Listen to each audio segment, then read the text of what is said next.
경주 에이펙 슈퍼위크가 이틀째를 맞았습니다. 네, 주요국 양자 회담 일정도 대부분 윤곽이 잡힌 가운데 한미 회담은 하루 앞으로 다가왔습니다. 경주 현지 연결해 보겠습니다. 박광열, 김다현 기자 나와주시죠. 네, 에이펙 정상회담이 열리는 경주의 국제미디어센터에 나와 있습니다. 공식 주간 이틀째에 돌입하면서 어제보다 한눈에 봐도 취재진이 크게 늘었습니다. 프레스 등록을 마친 언론인만 3천여 명에 달할 정도로 전 세계가 주목하는 행사인데 주요 일정이 시작되면 더 많은 취재진이 모일 걸로 보입니다. 저희가 있는 지금 미디어센터 전경도 잠시 저희 시청자분들에게 보여드리고 있는데 보안도 더 엄격해졌죠? 네, 저희가 일요일부터 이곳에서 소식을 전해드렸는데 오늘 보안 검색대가 등장했습니다. 공항처럼 가방뿐만 아니라 소지품 검사도 철저하게 이뤄졌습니다. 정부는 오늘부터 경주와 영남권 전역에 테러 경보를 3단계인 경계로 추가 격상했습니다. 또 경찰은 최고 수준인 가포 비상체제에 들어갔습니다.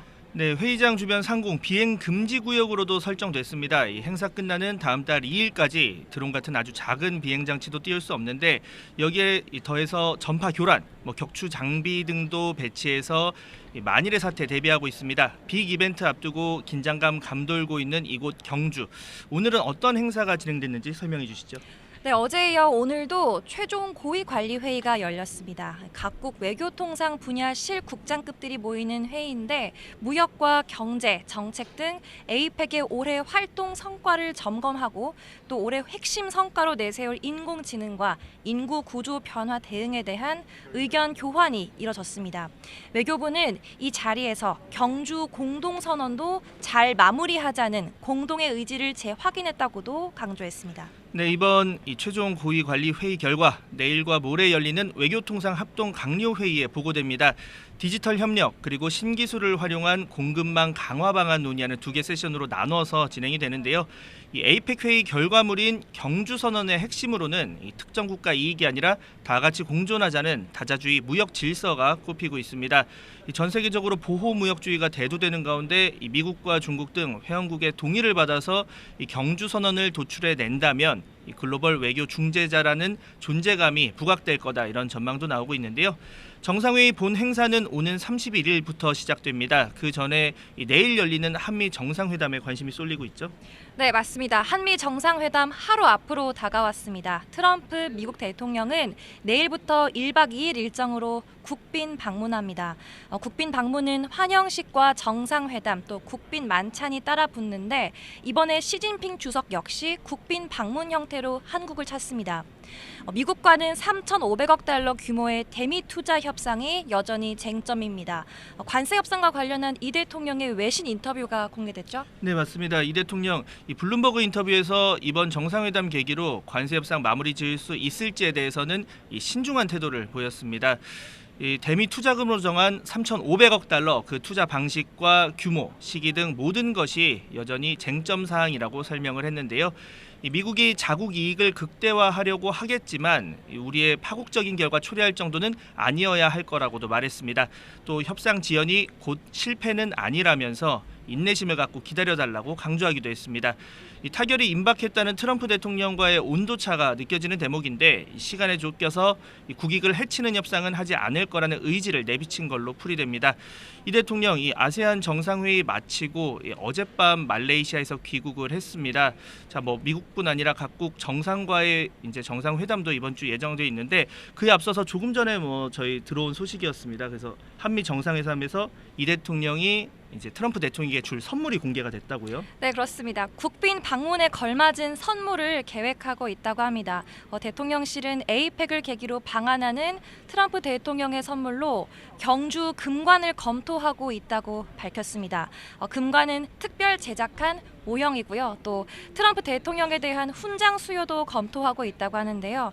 무궁화 대훈장이 될 거란 관측이 나오는데 해외 정상이나 왕족에게 예우 차원에서 수훈이 이뤄진 전례가 있어서 그만큼 국빈으로서 최고 대접을 하겠다라는 의미로 풀이됩니다. 미국뿐 아니라 각국과의 정상회담도 이번 주 줄줄이 예정돼 있습니다. 한일 정상회담 날짜는 30일이 유력해 보이는데 일본 언론도 30일 개최로 조율되고 있다고 보도했습니다. 다카이치 총리와는 첫 회담이니만큼 친밀감을 우선 쌓고 또 양국이 수시로 왕래하는 셔틀 외교를 유지하자는 공감대를 형성하는 게 중요해 보입니다. 11년 만에 한국을 찾는 시진핑 주석과는 다음 달 1일에 만납니다. 일단 우리는 한중 관계를 안정적으로 복원하는 데 방점을 찍을 거로 보입니다. 우리나라와 주요국 정상 만남도 물론 중요하지만 사실 전 세계 이목은 모레 열릴 미중 회담에 쏠려 있습니다. 미중 회담 결과가 에이펙 회의에 영향을 줄 수밖에 없는 만큼 우리도 의장국으로서 촉각을 곤두세우고 있는데요.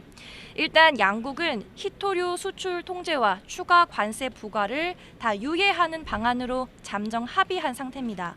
이 두 정상의 만남에서 어떤 결론이 도출될지 주목되는데 또 다른 초미의 관심사죠. 북미 회동 가능성은 점점 희박해지는 분위기죠. 네, 이 트럼프 대통령이 워낙 돌발 변수가 많은 스타일이라서 막판까지 긴장의 끈을 놓을 수는 없습니다. 일단 트럼프 대통령, 김정은 위원장이 연일 러브콜을 보내고 있습니다. 김 위원장과 잘 지내왔고 서로 좋아한다면서 이 순방기간 연장까지 시사하는 등 적극 대화 의지를 피력하고 있는데요. 이 만남에서 무엇을 제시할 수 있을지를 묻자 대북 제재까지 언급했습니다. 직접 들어보시죠. What could the U.S. offer him at this point? Well, we have sanctions. Well, that's pretty big to start off with. I would say that's about as big as you get.